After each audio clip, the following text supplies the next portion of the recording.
morning everyone. First of all, we'll be starting with your chapter, that is business and commercial knowledge. Business and commercial knowledge. This is your first chapter. You can expect, and obviously you will be expecting, a lot of MCQ questions from this chapter. Slowly and gradually हम बातें करेंगे इस chapter में किन किन topics के बारे में.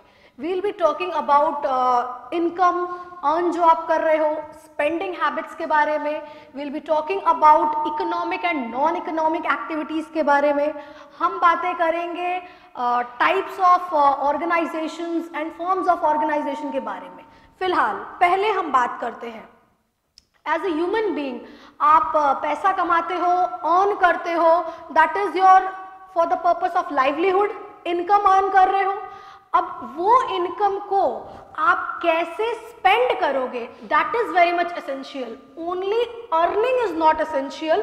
Spending the same, investing the same for the purpose of livelihood, उसके बारे में या उसके ऊपर भी हमें ध्यान रखने की जरूरत है. हम बातें करेंगे बिजनेस किस स्तर पे, किस लेवल पे डिवाइड और बाइफरकेटेड है. ठीक है. साथ ही साथ हम बातें करेंगे यहाँ पे कितना ह्यूज कमर्शियल ट्रांजैक्शन का रोल होता है रोजमर्रा की जिंदगी में, ह्यूमन बीइंग की लाइफ में, और उसका क्या रेलेवेंस होता है उसके लाइवलीहुड पे.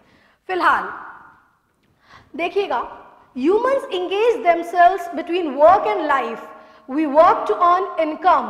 We spend the income for the sustenance of the self and family.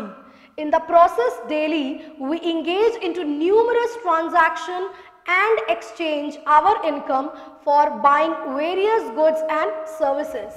कहने का तात्पर्य है रोजमर्रा की जिंदगी में कई स्तर पे कई ट्रांजैक्शन हम जाने अनजाने में एंटर करते हैं जो कि कमर्शियल रूप का होता है. उसका क्या रेलेवेंस है उसके बारे में बात करेंगे. बात करेंगे हम domains of business and commercial knowledge के बारे में.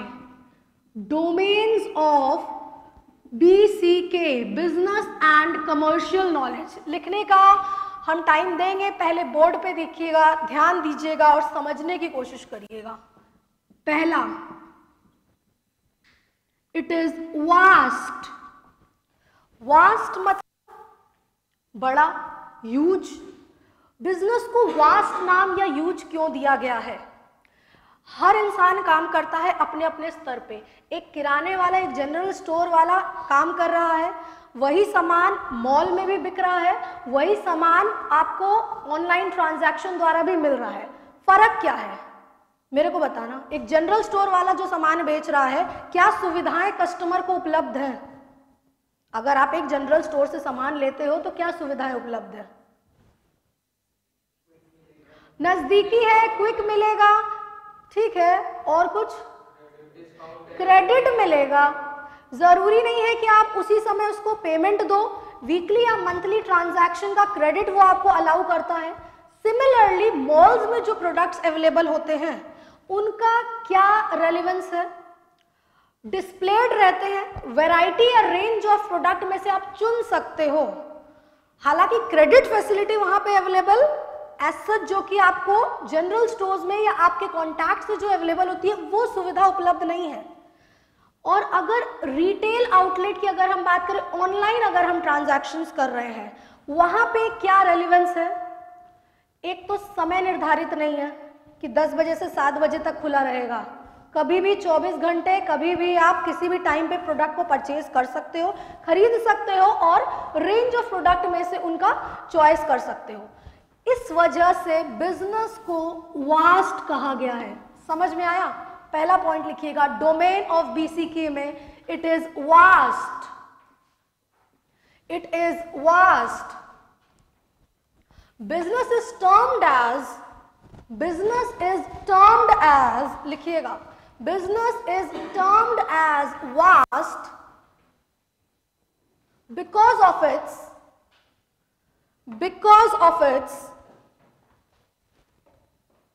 activities which are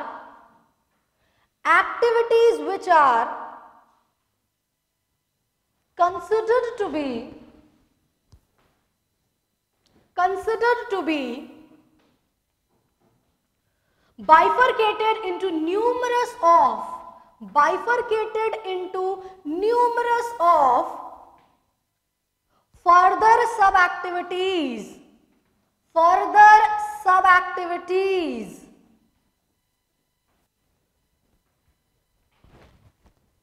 We can analyze the intensity of the same. We can analyze the intensity of the same from the perspective of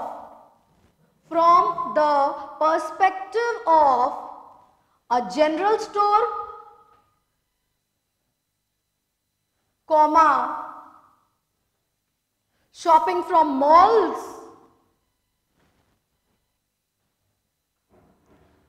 comma, other online sites available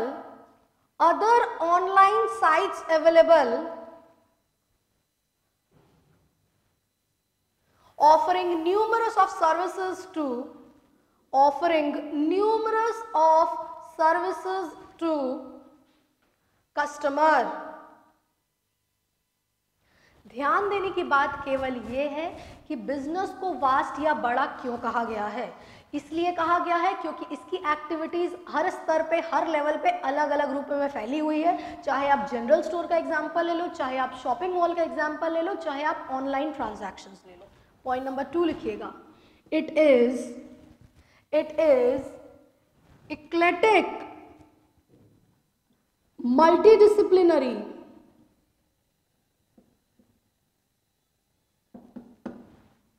it is eclectic, multidisciplinary.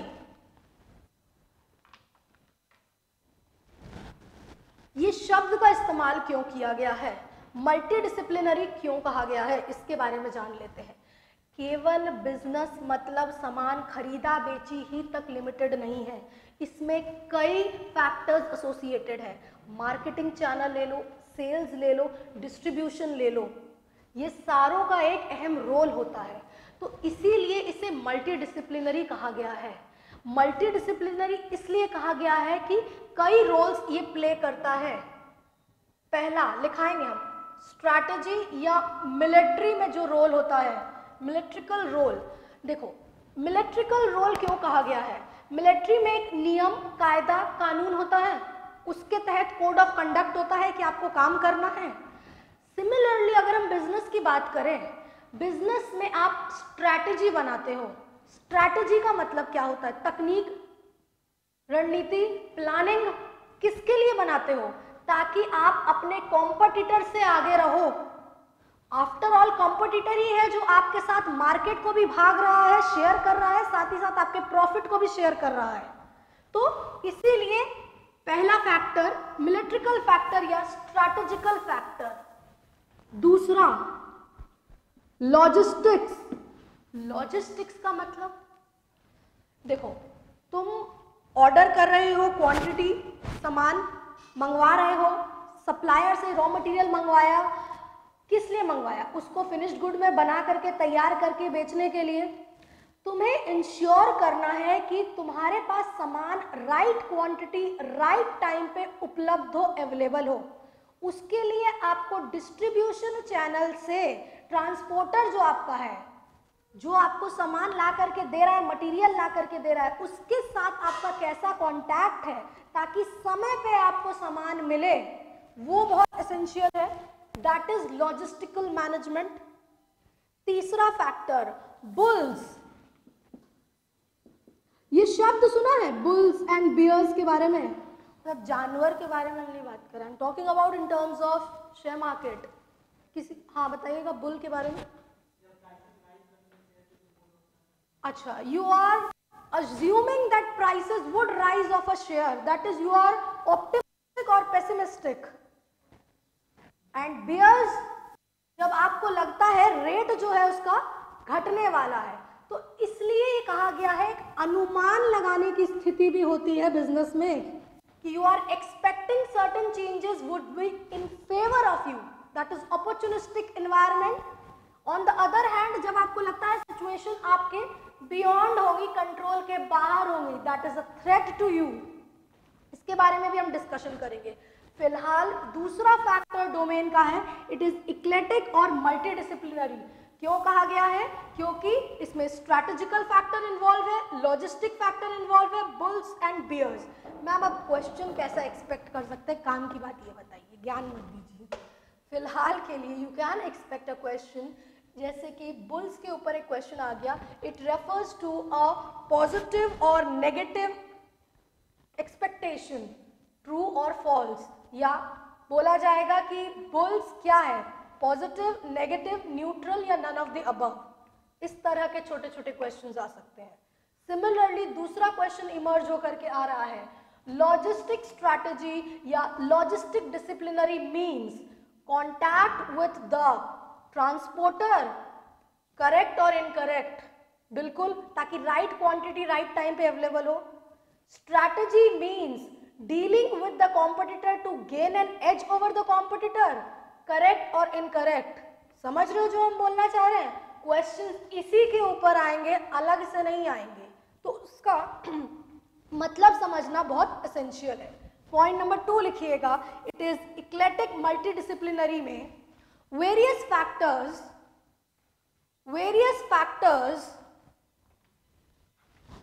and disciplines have an influential role over the business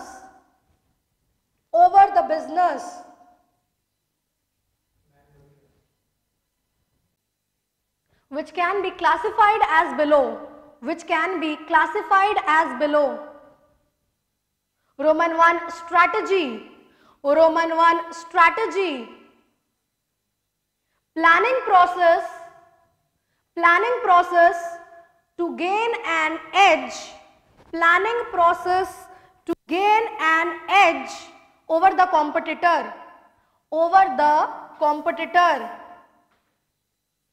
Point number 2, logistics.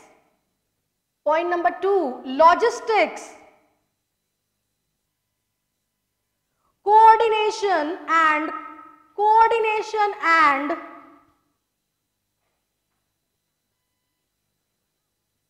constant contact with the transporter to ensure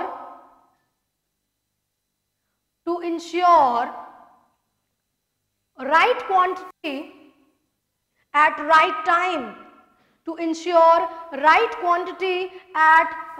time.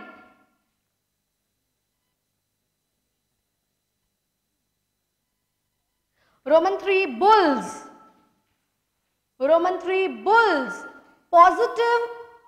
Positive expectation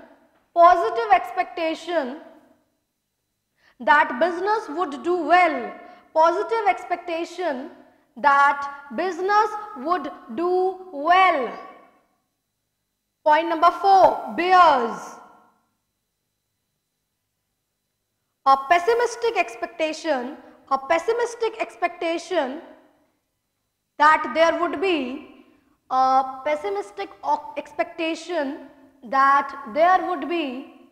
a downfall in business, बहुत ध्यान से चीजों को लिखिएगा और समझिएगा, because at the end of the session मैं कुछ क्वेश्चंस दूंगी आपको, दिमाग में रखना पड़ेगा हम क्या बातें कर रहे हैं. हमने अभी फिलहाल बातें की डोमेन्स ऑफ बिजनेस के बारे में. हमने 2 एस्पेक्ट अभी तक देखा है, it is vast, it is eclectic और मल्टीडिसिप्लिनरी. तीसरा element would be evolving and expanding.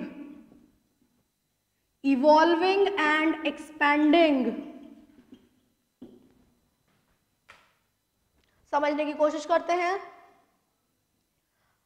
Business evolve हो रहा है, बढ़ रहा है, वो कॉन्ट्रैक्ट नहीं हो रहा है या कम नहीं हो रहा है और ज्यादा बढ़ता चला जा रहा है। चाहे आप 24/7 बिजनेस ले लो, चाहे आप बिजनेस टू बिजनेस, मतलब एक बिजनेस दूसरे बिजनेसमैन के साथ कैसे कॉन्ट्रैक्ट कर रहा है, कैसे बाकी का तालमेल बैठा है, या तो बिजनेस कंज्यूमर तक कैसे अपने प्रोडक्ट्स को पहुंचा रहा है, B2C, B2B, तो वो एक्सपैंड होते जा रहा है समय दर समय पे और बढ़ता चला जा रहा है। हमारे मतलब के लिए, हमारे एग्जाम व्यू पॉइंट के लिए हमें दिमाग में रखना है क्या स्ट्रैटेजिक लॉजिस्टिक बुल्स और बियर्स क्या बोलता है। हमें क्या याद रखना है, vast, eclectic, evolving and expanding. You can expect a question, domains of BCK involve vast, eclectic, evolving and expanding, या none of the above या all of the above, तो all of the above होगा। समझ में आ रहा है? चीजों को, टर्म्स को पढ़ने की कोशिश करो। तो these are the highlights कि ये हमको दिमाग में रखना है। क्वेश्चन कैसे फॉर्म होगा, ऐसे ही ना फॉर्म्स हो सकता है कि ये सारे डोमेन्स ऑफ बिजनेस हैं। समझ आ रहा है? नेक्स्टली हम बात करेंगे importance of BCK for chartered accountant. Chartered accountant, आप लोग फ्यूचर में, आने वाले कल में CA बनोगे। I expect you will become a CA। ठीक है, तो CA का रोल क्या होता है बिजनेस व्यू पॉइंट से? मैसेज बाद में कर लेना। हाँ, BCK के बारे में बात कर रहे हैं हम लोग। हम बात कर रहे हैं चार्टर्ड अकाउंटेंट के रोल के बारे में। क्या रोल होता है, वो बिजनेस के ऊपर अपना क्या इफेक्ट या क्या अनुमान देता है? सर्टिफाई करता है फाइनेंशियल स्टेटमेंट को, करता है कि नहीं करता है? उसका सिग्नेचर बहुत एसेंशियल होता है। तो भाई उसको जानकारी भी तो होनी चाहिए बिजनेस की, कि आंख बंद करके बस साइन कर देगा कि हाँ जैसा आप बोल रहे हैं वैसा ही सही है। तो इसीलिए कहा गया है a chartered accountant has to gain a thorough knowledge of the business, क्या काम कर रहा है, कैसे कर रहा है, किन रिसोर्सेज का इस्तेमाल कर रहा है, उसका क्या इम्पैक्ट होने वाला है, तब जाके वो फाइनेंशियल स्टेटमेंट पे अपना ओपिनियन व्यक्त करेगा कि मेरे हिसाब से सब सही है और जो जो कागज पत्तर हमको मिला उसके ऊपर हम या उसके बेसिस पे हम अपना अनुमान या रिपोर्ट तैयार करके दे रहे हैं। समझ आ रहा है जो हम बोलना चाह रहे हैं? नाउ अपार्ट फ्रॉम दिस, अगर हम बात करें कुछ टर्म्स की, इकोनॉमिक और नॉन इकोनॉमिक एक्टिविटीज लिखिएगा, इंपॉर्टेंट है। Economic and non economic activities, यहां से भी you can expect a lot of questions. मेरे को बताओ फर्क है या किसी को पता है मतलब इकोनॉमिक एक्टिविटी और नॉन इकोनॉमिक एक्टिविटी? बताते हैं। पहले इकोनॉमिक एक्टिविटी का मतलब वो सारा काम जिसके तहत आप अपना गुजारा कर रहे हैं, अपनी जीवन को व्यतीत कर रहे हैं, जिसके बदले में रिटर्न में आपको कुछ मिल रहा है, कुछ बदले में, मतलब मेरा उसमें फायदा जुड़ा हुआ है, मेरा उसमें मॉनेटरी एलिमेंट या मॉनेटरी बेनिफिट जुड़ा हुआ है। On the other hand non economic activity ठीक इसका उल्टा, हम बिना किसी स्वार्थ के, बिना किसी इंटरेस्ट के काम कर रहे हैं। सेवा, इमोशन, अफेक्शन, किसी की मदद, that is non economic activity. मेरा उसमें कोई फायदा नहीं जुड़ा है। एग्जाम्पल लेते हैं, कोई अगर खाना बनाता है घर के लिए, अपने फैमिली के लिए, तो वो क्या इकोनॉमिक एक्टिविटी कंसिडर होगा या नॉन इकोनॉमिक एक्टिविटी कंसिडर होगा? बोलना मेरे को, मतलब आप तो यही बोलना चाह रही हैं कि वो नॉन इकोनॉमिक एक्टिविटी हुआ क्योंकि कोई सेल्फ इंटरेस्ट उसमें जुड़ा हुआ नहीं है, कोई इकोनॉमिक मॉनेटरी बेनिफिट नहीं जुड़ा है। वही खाना अगर हम ले जा करके डोर टू डोर बेच रहे हैं, टिफिन सर्विस ऑफर कर रहे हैं, वो क्या एक्टिविटी हो जाएगा? समझ आ रहा है जो हम बोलना चाह रहे हैं? इकोनॉमिक एक्टिविटी का मतलब वो सारा काम, वो सारा वर्क जिसके बदले में हमको कुछ मिल रहा है। नॉन इकोनॉमिक एक्टिविटी, मेरा कोई इंटरेस्ट, कोई मोटिव नहीं जुड़ा हुआ है। मैम क्वेश्चन कैसा आएगा, कराएंगे क्लास के एंड में। फिलहाल के लिए एक लिस्ट दे देगा तुमको, टिफिन सर्विस वाला एग्जांपल जैसे मैंने दिया। सिमिलरली एक इंडस्ट्री है जो प्रोडक्ट सेल कर रही है, तीसरी बात, आप किसी की सेवा कर रहे हो तो वो इकोनॉमिक हुआ कि नॉन इकोनॉमिक हुआ। इस तरह का क्वेश्चंस या इस तरह के कुछ एग्जांपल्स दे देंगे। तुमको समझ में आया कि कैसे क्लासिफाई करोगे इकोनॉमिक और non economic. Economic self interest जुड़ा है, कुछ बदले में मिल रहा है, मेरा फायदा जुड़ा हुआ है। नॉन इकोनॉमिक कोई इंटरेस्ट नहीं जुड़ा है, कोई मेरा बेनिफिट नहीं जुड़ा है, हम out of natural love affection किसी की मदद भलाई कर रहे हैं, निस्वार्थ होकर के काम कर रहे हैं। समझ में आया? लिखिएगा इकोनॉमिक में। Economic activity can be termed as, economic activity can be termed as intention or motive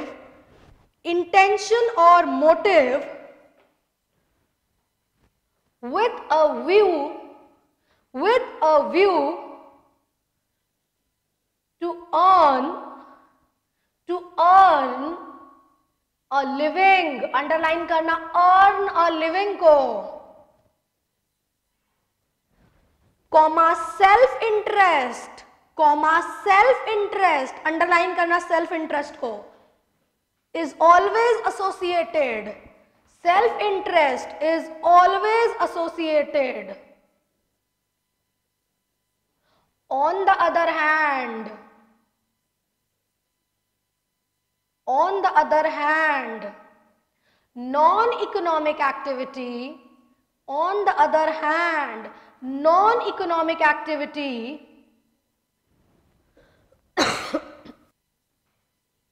comprises of no monetary gain in return,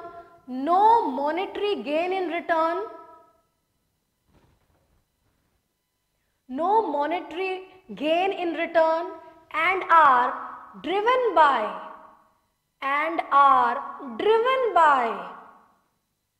factors such as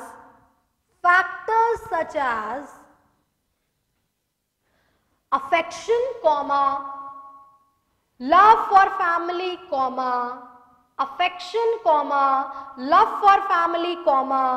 emotion and sentiment.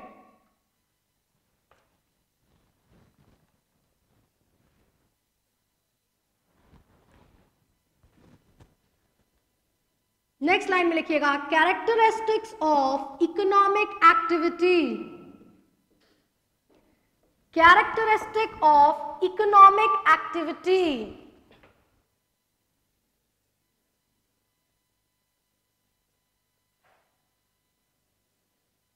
सुनना और समझना केवल। पहला, इनकम जनरेटिंग, लिख करके सुनिएगा। Income generating समझना बहुत एसेंशियल है। इकोनॉमिक एक्टिविटी तो हम समझ गए, वो काम जिसके तहत हमको बदले में कुछ मिल रहा हो, कुछ फायदा मेरा जुड़ा हुआ है, कुछ इंटरेस्ट मेरा जुड़ा हुआ है। अब इनकम जनरेटिंग, जरूरी नहीं है मेरे को बदले में या हम जिससे काम करवा रहे हैं उसको बदले में केवल रुपया या मनी ही दे। मतलब मैम इन काइंड भी हो सकता है, हाँ हो सकता है। मेरा खेत है, हम उसमें खेती बाड़ी करने के लिए किसी को इनरोल किए हैं कि चलो अनाज उगाओ तुम, तो वो मेरे बदले काम कर रहा है, मेरे खेत पे काम कर रहा है, हम उसकी अपॉर्चुनिटी दिए हैं। काम हो जाने के बाद हम उसको पैसा ना दे करके वही अनाज कुछ दे रहे हैं कि पैसा नहीं, चल जो अनाज हुआ है वही तुम ले ले। तो इन काइंड भी एक्सेप्टेबल है, दैट इज इनकम जनरेटिंग। अब वो खुद खाए, फैमिली को कंज्यूम करे, वो जा करके मार्केट में बेच दे, that is up to him, it is income generating. समझ आ रहा है? पॉइंट नंबर 2, आर प्रोडक्टिव,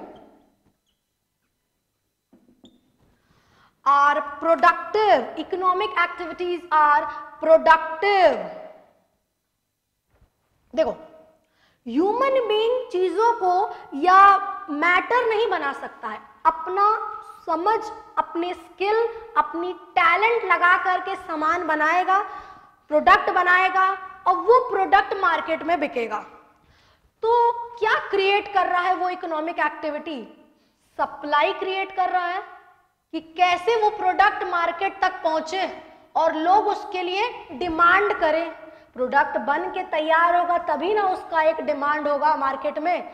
अकेले ह्यूमन बीइंग या मैन के लिए वो पॉसिबल नहीं है, तो वो अपनी स्किल्स, अपने टैलेंट, अपने बेसिकली जितने सारे फैक्टर्स हैं, फैक्टर्स ऑफ प्रोडक्शन है, उनको लगा करके प्रोडक्ट बना रहा है और उसके लिए एक सप्लाई क्रिएट करा रहा है।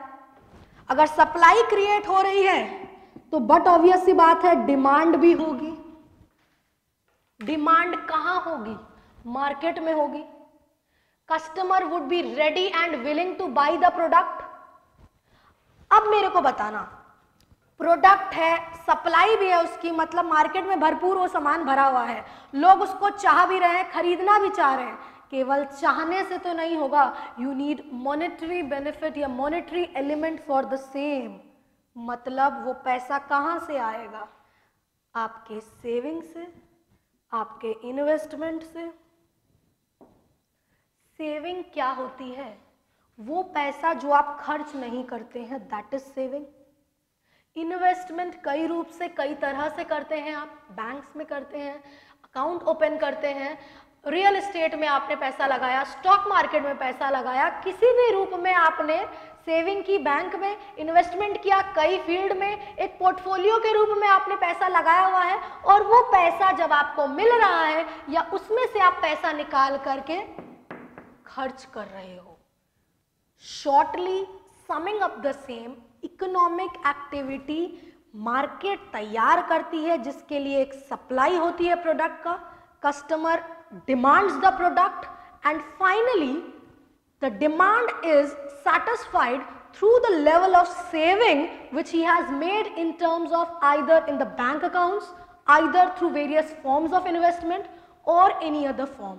समझ आ रहा है? एग्जाम पर्सपेक्टिव से, एग्जाम व्यू पॉइंट से मैंने आपको बताया एक्टिविटीज को क्लासिफाई करने के लिए आपके ऊपर आएगा क्वेश्चन कि वेदर इट इज इकोनॉमिक और नॉन इकोनॉमिक एक्टिविटी। नाउ अब हम बात करेंगे कई तरह के ऑक्यूपेशंस के बारे में।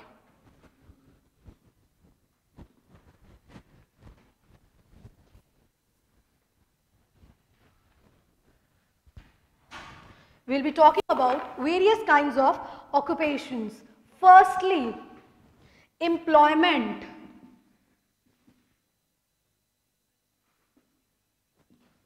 Employment.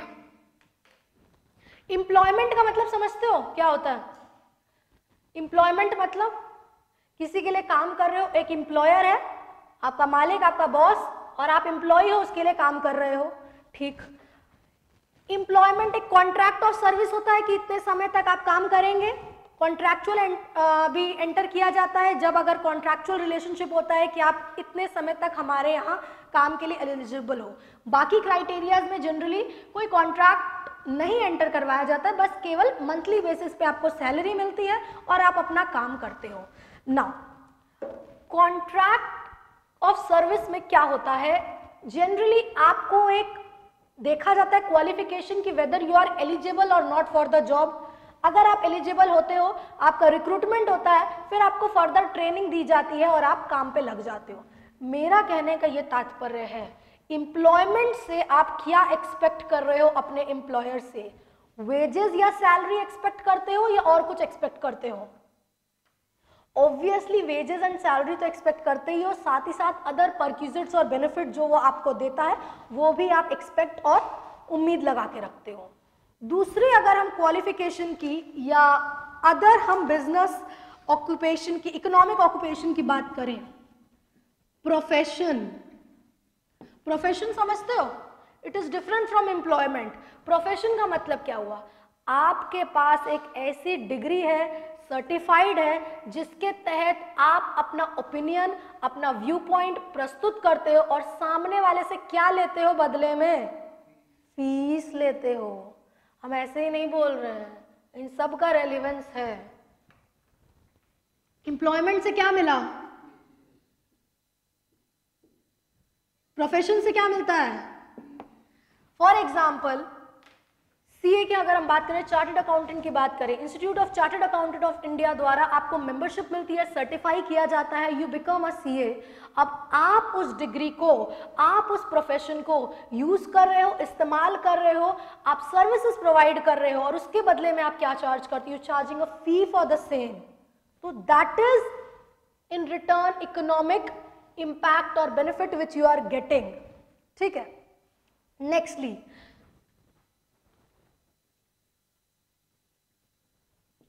रेंट पे अगर आपने जमीन दी हुई है, ये फ्लैट दिया हुआ है, तो फ्लैट पे आपको जो रेंट मिल रहा है वो क्या रेंटल इनकम कहलाएगा कि नहीं कहलाएगा?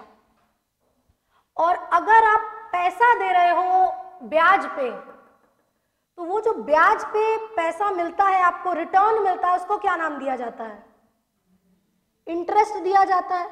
तो इन टर्न ये सारे ही इकोनॉमिक कैरेक्टरिस्टिक ऑफ एक्टिविटीज हैं जिनकी हम बातचीत कर रहे हैं। ठीक है,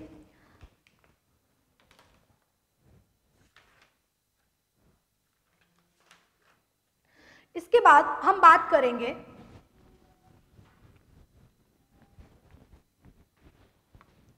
forms of business organisation.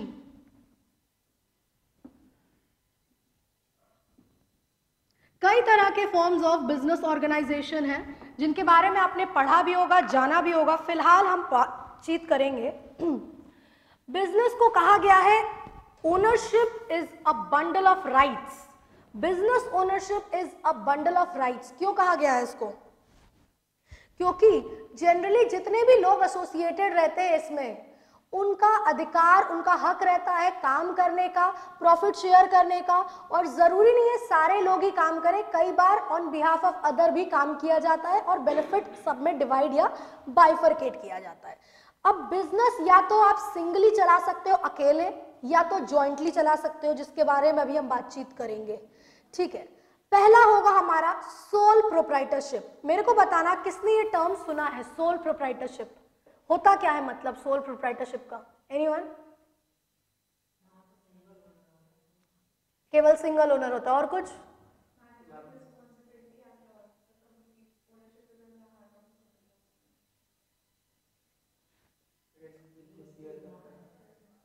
One man show. अरे बाबा, सही बात है। चीजों को अब आप +2 लेवल से आगे आ गए हो। किताबी रटी रटाई बातें, रटी रटाई चीजों से थोड़ा ऊपर होकर के आओ, because CA is all about learning and gaining from the same. ठीक है, चीजों को जितना समझोगे उतना ज्यादा बेटर होगा। सिंपल सी बात है, हम एक बिजनेस शुरू करना चाहते हैं, चाहे हम एक दुकान खोल के बैठे हैं, चाहे हम एक कुछ भी ओपन करके शॉप बना करके कर रहे हैं, या मेरे पीछे गार्डन में जगह है वहीं पे मैंने कुछ ओपन करके रखा हुआ है, हम अपने रूप से अपने दम पे काम कर रहे हैं, कोई मेरे को बोलने वाला नहीं है। पैसा हम लगाएंगे, इन्वेस्टमेंट हम लगाएंगे, मुनाफा होगा मेरा होगा, नुकसान होगा मेरा होगा। फायदा क्या है? अपना पूरा स्किल टैलेंट लगा सकते हैं, कोई रोक टोक नहीं है, बिना कोई पाबंदी के। लिमिटेशन क्या है? पैसे की, जितना है उतना ही लगाएंगे। बैंक भी तो है, देगा, लिमिट होती है। ऐसे थोड़ी बैंक से पैसा लेते जाएंगे चुकाएंगे नहीं, लिमिट होती है। हाँ, अरे लिमिट में भी कुछ मॉर्टगेज करना पड़ेगा। ठीक है, तो ये एक फैक्टर होता है सोल प्रोप्राइटरशिप का। इतना सीरियस तुम लोग ना तो जाओ, अभी से सीए में घबरा जाओगे तो ऐसे थोड़ी चलेगा, रिलैक्स। ठीक है, डोंट वरी। तो sole proprietorship form of business की अगर हम बात करें, it is a single one man show, investment from single person, risk taken by single person, drawback is the restriction और the limitation of expansion and growth. समझ में आ रहा है जो हम बोलना चाह रहे हैं? कहानी नहीं कर रहे हैं, क्वेश्चन आएगा, दिमाग में बैठा के रखो, लिखिएगा। सोल प्रोप्राइटरशिप में point number 1, easiest and earliest form of business. Easiest and earliest form of business.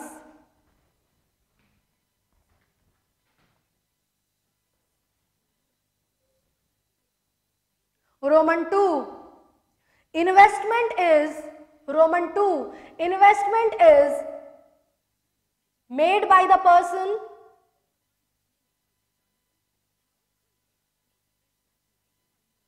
and at the same time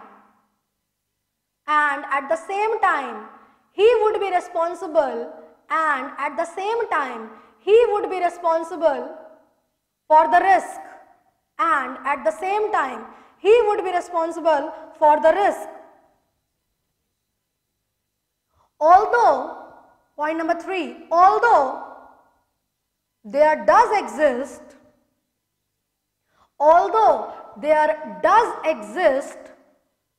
limitation of fund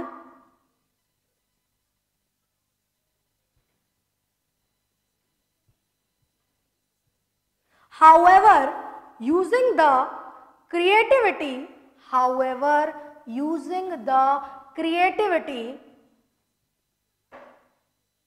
and innovative skills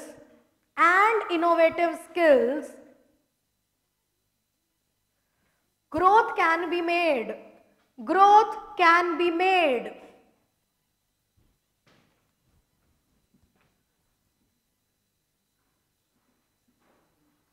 दूसरा form of business organisation Hindu undivided family business, HUF है, partnership बताएंगे। HUF Hindu undivided family business, मेरे को बताना, मेरे से बातचीत करना, HUF का मतलब क्या होता है, कोई जानकारी, कोई आइडिया? सबसे पहली बात, ये एक एंटिटी होती है, it is not a body corporate. लिखना नहीं, अभी पहले सुनना है केवल। पुश्तैनी काम, फैमिली बिजनेस जिसके आप हकदार या आप उसके पार्टनर कह सकते हो या कह सकते को पार्टनर कैसे बनते हो? By the moment you take birth in the family. ये एक एंटिटी होती है, आपका हक इसमें कब से होता है? Moment you take birth in the family, आपका इसमें हक होगा, आप इसके को पार्टनर कहलाओगे। हेड कौन कहलाता है? कर्ता कहलाता है, डिसीजन वो लेता है, सारे कामकाज वो करता है, और अगर किसी कारणवश कर्ता अवेलेबल नहीं है तो बाकी के लोग डिसीजन आपसी सहमति से ले सकते हैं।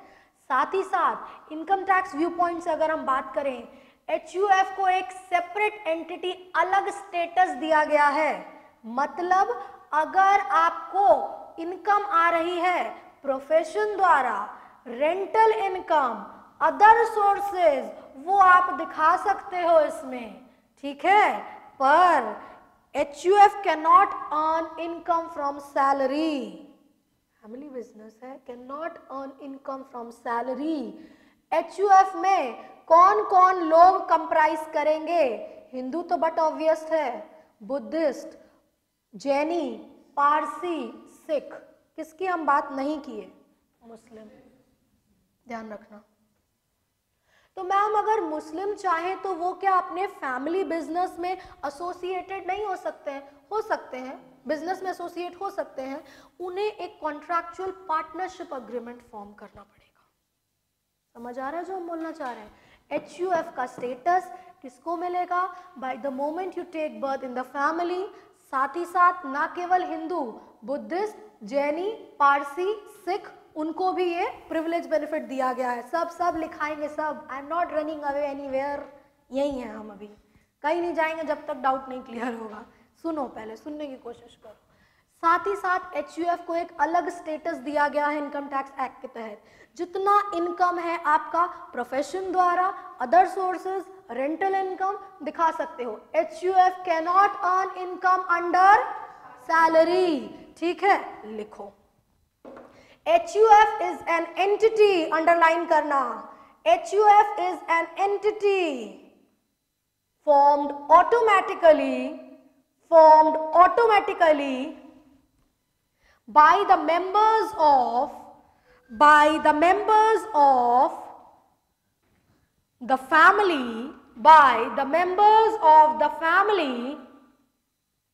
including wives and daughters, HUF cannot be formed. HUF cannot be formed by a group of people. कुछ लोग मिलकर इकट्ठा होकर चल HUF बनाते हैं. Can't make. Cannot be formed by a group of people who do not constitute a family.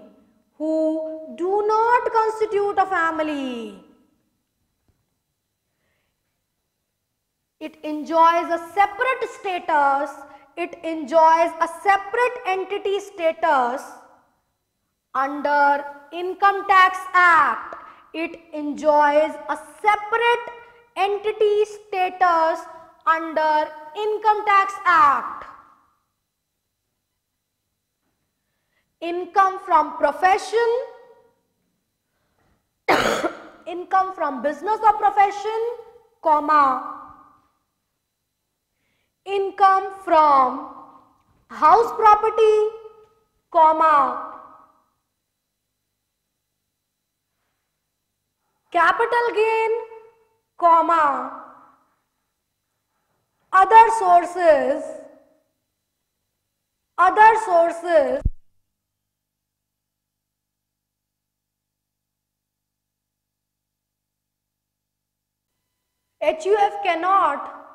HUF cannot earn income from salary. HUF cannot earn income from salary.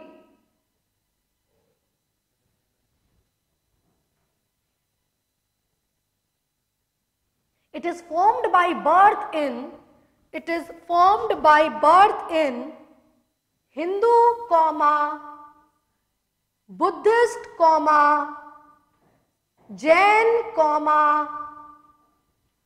Parsi, Sikh family.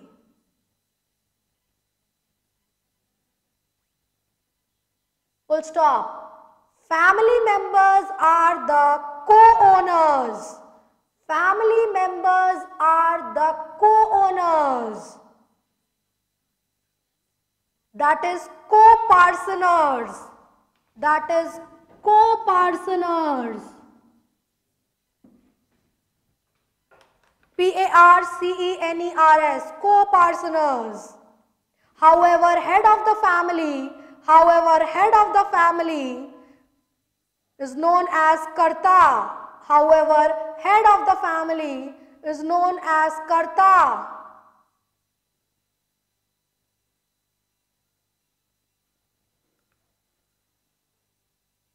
Third would be partnership.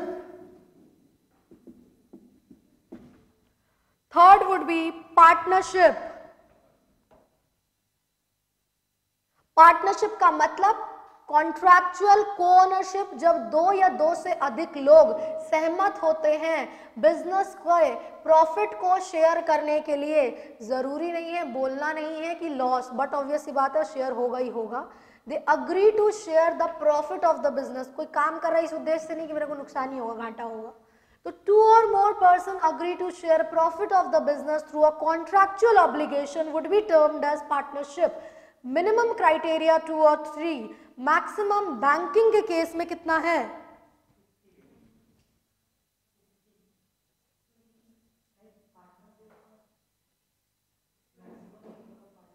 20 है others के case में, however 10 in case of banking firm. अच्छा है गलती यहाँ करो ताकि exam में ना हो पाए, ठीक है. साथ ही साथ पार्टनरशिप के भी कुछ बेनिफिट्स, कुछ डिसएडवांटेजेस रहते हैं जिनके बारे में हम बातचीत करेंगे. फिलहाल लिखिएगा, partnership means contractual को-ओनरशिप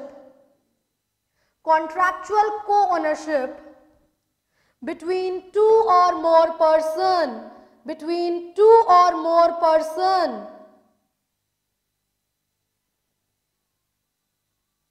who agree to share profit of the business,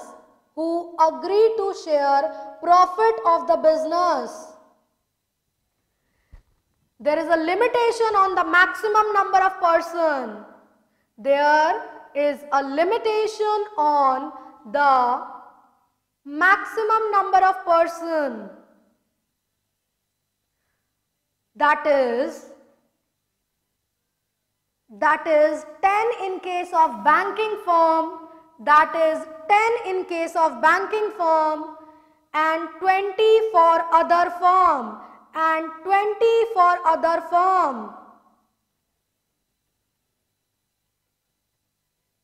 फायदा, एडवांटेज और लिमिटेशन या डिसएडवांटेजेस क्या है? हर पार्टनर अग्री करता है, काम करता है बाकी के पार्टनर के बिहाफ में काम करने के लिए, बट एक पार्टनर ने अगर कुछ गलती की है, उसकी गलती का खामियाजा किसको भुगतना पड़ेगा? बाकी के पार्टनर को भुगतना पड़ेगा। भले बाकियों ने ऐसा काम नहीं किया है, बट बाहर आउटसाइड मार्केट में 3 पार्टनर हैं, तो माना जाता है तीसरा पार्टनर अगर कुछ कर रहा है बाकी 2 की सहमति से कर रहा है, भले उन्होंने सहमति ना दी हो, अगर कुछ गलत भी करेगा माना जाएगा कि वो 2 भी उस गलत में इन्वॉल्व हैं। तो ये एक ड्रॉबैक भी होता है। हालांकि रिस्क बढ़ जाएगा, बाकी की चीजों का बेनिफिट तो जरूर रहता है, बट कुछ एक डिसएडवांटेज भी रहता है। लिखिएगा, the deeds of a single partner which are negative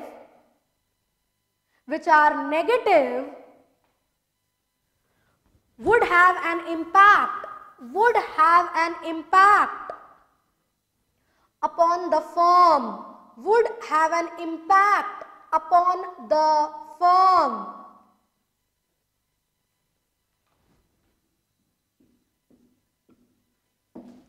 चौथा, LLP, limited liability partnership, limited liability partnership. नाम से ही पता चल रहा है पार्टनर की लायबिलिटी क्या है? लिमिटेड है। लिमिटेड लायबिलिटी पार्टनरशिप का इनकॉर्पोरेशन मैंडेटरी है। इससे फायदा क्या होता है? भले सिंगल पर्सन काम कर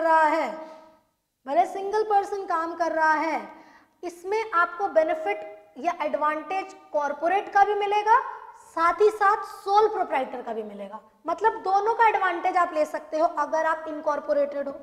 लायबिलिटी तो आपकी लिमिटेड है ही है, साथ ही साथ सिंगल सोल प्रोप्राइटर का जो एडवांटेजेस होता है वो आप ले रहे हो, और कॉर्पोरेट का भी एडवांटेज आप ले रहे हो if you are incorporated. On the other hand, partnership का रजिस्ट्रेशन क्या मैंडेटरी होता है या नहीं? It is not mandatory.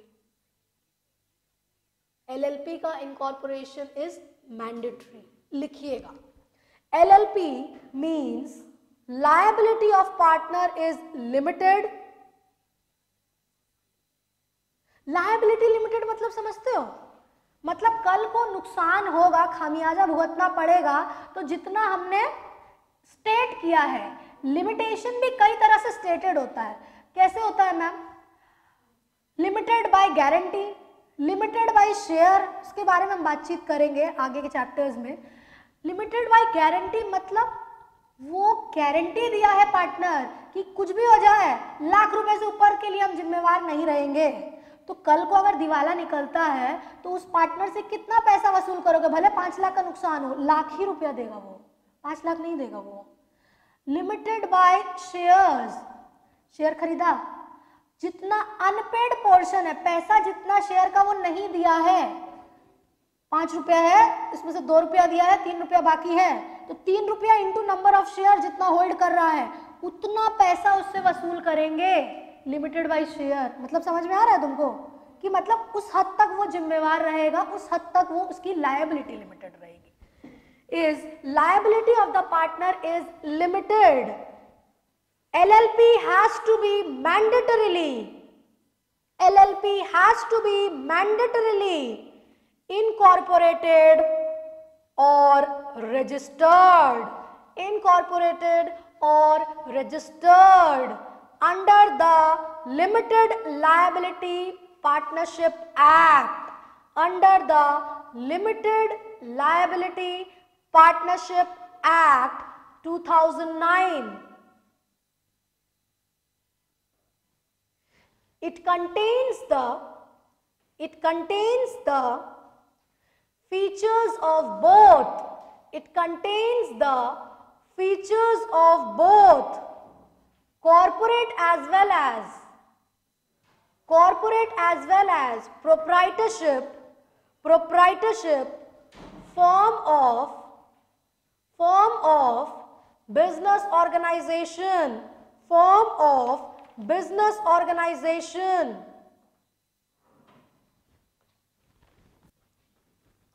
Nextly हम बात करेंगे कंपनी की. Nextly will be talking about company. Company public या प्राइवेट. मेरे को बताना पब्लिक कंपनी के केस में मिनिमम नंबर ऑफ मेंबर्स कितने होते हैं? 6, 7. अच्छा. मैक्सिमम? अच्छा. प्राइवेट के केस में मैक्सिमम 200. कौन बोला 50? चेंज हो गया. तो 200 में भी हाथ उठा, 50 में भी हाथ उठा. 50 कौन बोला? आप पूछ रहे हैं. 200. तुम भी 50? 200. ठीक है. पब्लिक और प्राइवेट कंपनी में डिफरेंस है. नॉर्मल ये तो मिनिमम और मैक्सिमम और नंबर ऑफ डायरेक्टर्स की जानकारी आपको है. इसके अलावा मैम कई सारे कंप्लायंसेस करना पड़ता है. कंप्लायंसेस मतलब रिपोर्ट्स और भी कई फॉर्मेलिटीज पूरी करनी पड़ती है. Apart from statutory report, quarterly result वगैरह, आप जो पैसा जनरल पब्लिक से उठाते हो, प्रोस्पेक्टस में लिखते हो कि through the issuing of prospectus we are of the opinion कि इतना पैसा हम जनरल पब्लिक से उठाएंगे. कल को वो पैसा नहीं उठाते हो, नहीं उसमें सामर्थ होते हो, वो पैसा आपको रिटर्न करना पड़ता है कि the amount as stated in the prospectus as minimum subscription. सुना होगा कभी. इफ नॉट रिसीव्ड तो वो पूरा का पूरा पैसा, एक टाइम लिमिट है कि आपको वापस जनता को लौटाना पड़ेगा. तो ये कई सारे कागजी कार्रवाई, कागजी फॉर्मेलिटी किसको पूरा करना पड़ता है? पब्लिक कंपनी को पूरा करना पड़ता है. तो मैम प्राइवेट कंपनी को प्रिविलेज थोड़ी छूट दी गई है. ध्यान रखना, किसको छूट दी गई है? प्राइवेट को छूट दी गई है. और पब्लिक के केस में कई तरह की फॉर्मेलिटीज को पूरा करना पड़ता है. ठीक है, लिखिएगा. Company is a body corporate having an existence independent of having an existence independent of all of its members, all of its members.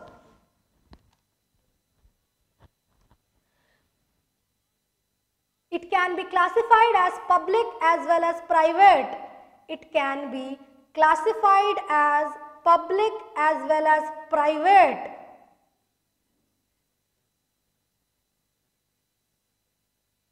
Public company has minimum number of members. Public company has a minimum number of members, that is 7. That is 7. However, no limit on maximum number of member. However, no limit on maximum number of member. However, minimum number of director. However, minimum number of director in case of public company is minimum number of director in case of public company is 3.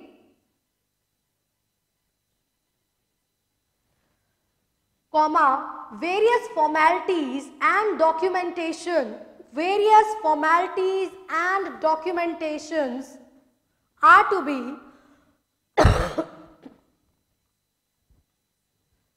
fulfilled by public company, are to be fulfilled by public company. याद है हम लोगों ने +2 level में पढ़ा होगा या तुम लोगों ने जाना होगा कि पब्लिक कंपनी को किस सर्टिफिकेट का इंतजार करना पड़ता है बिजनेस शुरू करने से पहले? कमेंसमेंट सर्टिफिकेट का. प्राइवेट कंपनी कौन सा सर्टिफिकेट मिलने के बाद काम कर सकती है? इनकॉर्पोरेशन का. याद है? नहीं याद है? अभी अभी पढ़ के हाला नए तुम लोग पास आउट हुए होंगे. लिखो, पब्लिक कंपनी में it has to wait in order to obtain certificate of commencement, certificate of commencement to start the business, to start the business.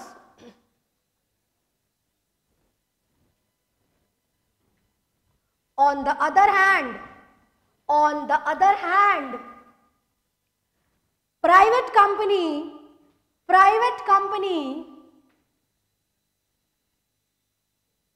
has a minimum number of members. कितने हैं?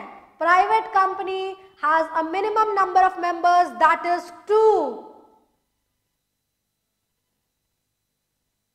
And maximum number of members,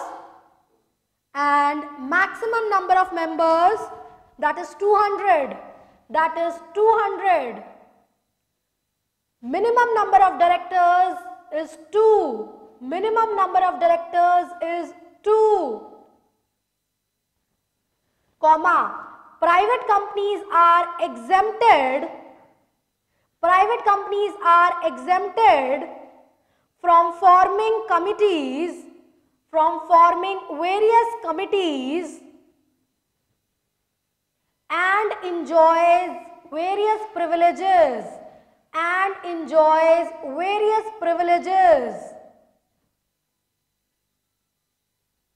It can start its business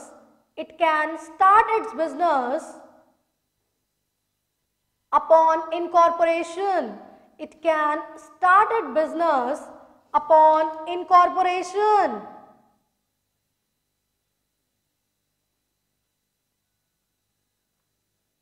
इनके अलावा 2 कंपनियां और, small company, नाम सुना होगा, basically small scale enterprises के लिए, उनको फॉर्म करने के लिए वो कैसे फॉर्म होंगी? स्मॉल कंपनी के नाम से वो फॉर्म होती हैं। साथ ही साथ डोरमेंट कंपनी क्या होती है? डोरमेंट कंपनी अभी कोई काम नहीं कर रही है, कोई ऑपरेशन नहीं कर रही है, फ्यूचर में आने वाले कल में कोई प्रोजेक्ट है दिमाग में, हम उसके लिए एसेट होल्ड करके रखे हैं कि हम ऐसा करने वाले हैं, that is a dormant company. समझ में आ रहा है? जिसका अभी फिलहाल कोई अकाउंटिंग ट्रांजैक्शन नहीं है। फिर से हम सम अप करते हैं, this brings us to the end of this chapter. ध्यान से सुनना जो भी बातें हम कर रहे हैं। हम लोगों ने पहले बातचीत की इनकम जो कि आप अर्न करोगे, साथ ही साथ उसे स्पेंड करोगे। फिर हमने बात की डोमेन ऑफ BCK के बारे में, बिजनेस एंड कमर्शियल नॉलेज के डोमेन में हम लोगों ने किन एलिमेंट्स के बारे में बात की? Business is vast, business is eclectic और multidisciplinary, business is expanding and evolving, logistic part है मल्टीडिसिप्लिनरी का। स्ट्रैटेजी का मतलब क्या होता है? प्लानिंग, जिसके तहत आप किससे आगे बढ़ते हो? कॉम्पिटिटर से। लॉजिस्टिक में किससे तालमेल बैठाते हो? ट्रांसपोर्टर से। साथ में बोलो तभी याद होगा। किस लिए? ताकि सही क्वांटिटी सही समय पे अवेलेबल हो। हमने बात की बुल्स और बियर के बारे में। बुल्स मतलब पॉजिटिव एक्सपेक्टेशन, बियर्स मतलब पेसिमिस्टिक या नेगेटिव एक्सपेक्टेशन। उसके बाद हम लोगों ने बात की एक चार्टर्ड अकाउंटेंट का क्या रोल होता है। वो अपना वर्डिक्ट, अपना ओपिनियन रिप्रेजेंट करता है रिपोर्ट के फॉर्म में, तो उसको जानकारी होनी चाहिए बिजनेस की, और पूरी डिटेल नॉलेज होने के बाद ही जितने उसके पास डॉक्यूमेंटेशन अवेलेबल है उसके ऊपर वो अपना ओपिनियन एक्सप्रेस करता है। हम लोगों ने बात की इकोनॉमिक और नॉन इकोनॉमिक एक्टिविटी के बारे में। इकोनॉमिक एक्टिविटी का मतलब वो सारी एक्टिविटी जिसके तहत बदले में हमको कुछ रिटर्न में मिल रहा हो, इंटरेस्ट जुड़ा है। मेरे को एक बात बताना, क्या बदले में केवल पैसा ही मिलेगा? ठीक, काइंड में भी हो सकता है। नॉन इकोनॉमिक एक्टिविटी वो सारी एक्टिविटी जिसमें मेरा कोई सेल्फ इंटरेस्ट जुड़ा हुआ नहीं है, मेरा कोई पर्सनल मोटिव जुड़ा हुआ नहीं है। कैसी एक्टिविटी? लव, अफेक्शन, केयर, मदद, इमोशन जुड़े हैं, सेंटिमेंट जुड़े हैं, वो नॉन इकोनॉमिक एक्टिविटी। एग्जाम्पल हमने लिया था खाना बनाना घर के लिए, और वही डिब्बा या टिफिन सर्विस अगर दे रहे हो तो दोनों फर्क हो जाता है। ठीक, हम लोगों ने उसके बाद बात की कैरेक्टरिस्टिक ऑफ इकोनॉमिक एक्टिविटी के बारे में। कैरेक्टरिस्टिक ऑफ इकोनॉमिक एक्टिविटी में हम लोगों ने क्या देखा कि इकोनॉमिक एक्टिविटी इनकम जनरेटिंग होता है। दूसरा हमने बात की सप्लाई क्रिएट करता है, डिमांड क्रिएट करता है, उसके लिए सेविंग और इन्वेस्टमेंट भी होना चाहिए ताकि आप परचेज कर पाओ। हम लोगों ने उसके बाद बात की कई तरह के ऑपरेशन के बारे में, बिजनेस ऑपरेशन के बारे में, इकोनॉमिक ऑपरेशन, ऑक्यूपेशन के बारे में। पहला क्या था? एम्प्लॉयमेंट। एम्प्लॉयमेंट एम्प्लॉयर और एम्प्लॉय का रिलेशन, कॉन्ट्रैक्चुअल रिलेशन, जहां पे आपको काम करने के बदले में क्या मिल रहा है? वेजेस एंड सैलरी मिल रही है।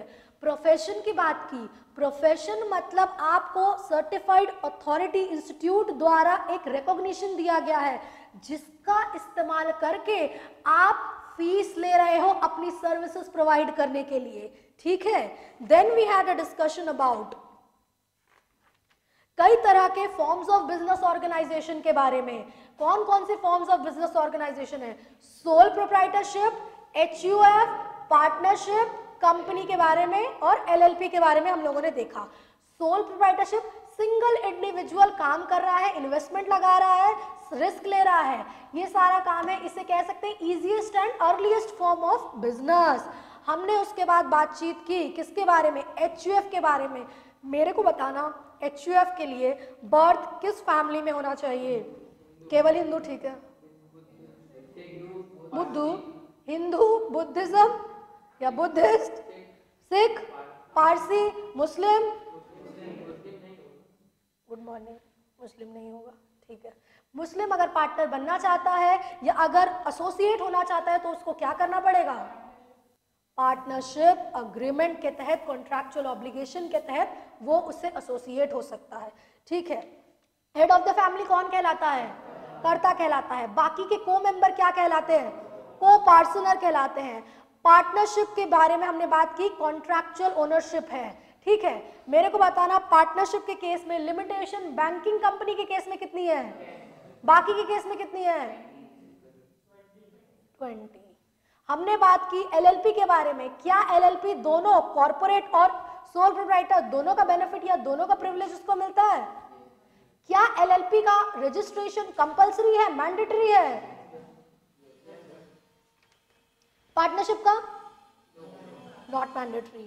कंपनी के केस में हम लोगों ने बात की, पब्लिक और प्राइवेट के केस में maximum number of member in case of private company 50 नहीं है, ठीक है। फिर हम लोगों ने बात की किसके बारे में? डोरमेंट कंपनी कौन सी होती है? वो कंपनी जो कि फ्यूचर प्रोजेक्ट के लिए करती है। क्या उसका अभी कोई अकाउंटिंग सिग्निफिकेंट ट्रांजैक्शन है? This brings us to the end of this chapter. Thank you.